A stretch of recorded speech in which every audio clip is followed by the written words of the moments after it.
এখন পর্যন্ত আমরা প্রায় 30টি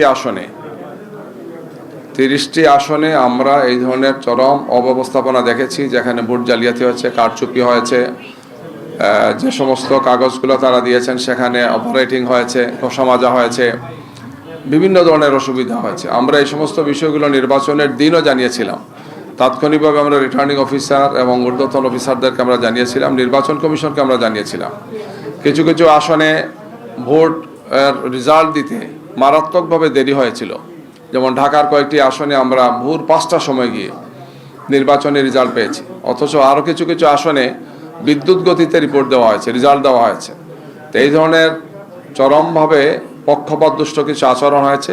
সেই আচরণগুলো আমরা আপনাদের সামনে আজকে তুলে ধরব, এবং যে সমস্ত আসনগুলোতে আমরা এই ধরনের নির্বাচনী অব্যবস্থাপনা দেখতে পেয়েছি, অনিয়ম দেখেছি আমরা, এবং নির্বাচন সংশ্লিষ্ট যে আচরণবিধি সেটা মানা হয় নাই, এই সমস্ত আসনগুলো নিয়ে আমরা স্থানীয়ভাবে রিটার্নিং অফিসার অথবা ঊর্ধ্বতন অফিসার যারা আছেন তাদেরকে আমরা জানিয়েছি। আমরা পুনঃগণনার জন্য, নতুন করে ভোট গণনার জন্য আমরা সেখানে সংশ্লিষ্ট যারা আছেন তাদেরকে আমরা আহ্বান জানিয়েছি, যাতে তারা এই বিষয়ে সেখানে প্রয়োজনীয় পদক্ষেপগুলো গ্রহণ করেন। আমরা এই বিষয়ে নির্বাচন কমিশনকেও আমরা জানাবো, তাদেরকেও আমরা যোগাযোগ করেছি, তাদের কাছে আমরা এটা পৌঁছাবো, এবং এই ব্যাপারে সম্ভাব্য সব ধরনের আইনি পদক্ষেপ নেওয়ার সুযোগ আমাদের আছে। আমরা সেই সমস্ত আইনি পদক্ষেপগুলো আমরা গ্রহণ করব। একটি সুষ্ঠু সুন্দর নির্বাচন বাংলাদেশের মানুষ আশা করেছে, এবং সেটি নির্বাচন সম্পন্ন হয়েছে। যদিও সেই নির্বাচনে অনেক ক্ষেত্রেই কারচুপি হয়েছে, জালিয়াতি হয়েছে, এবং ভোট প্রদানের ক্ষেত্রে বাধা দেওয়া হয়েছে, এজেন্টদেরকে বের করে দেওয়া হয়েছে, বিভিন্ন ধরনের পরিস্থিতি সেখানে তৈরি করা হচ্ছে, যেটা আমরা আগে বলেছি গিয়ে।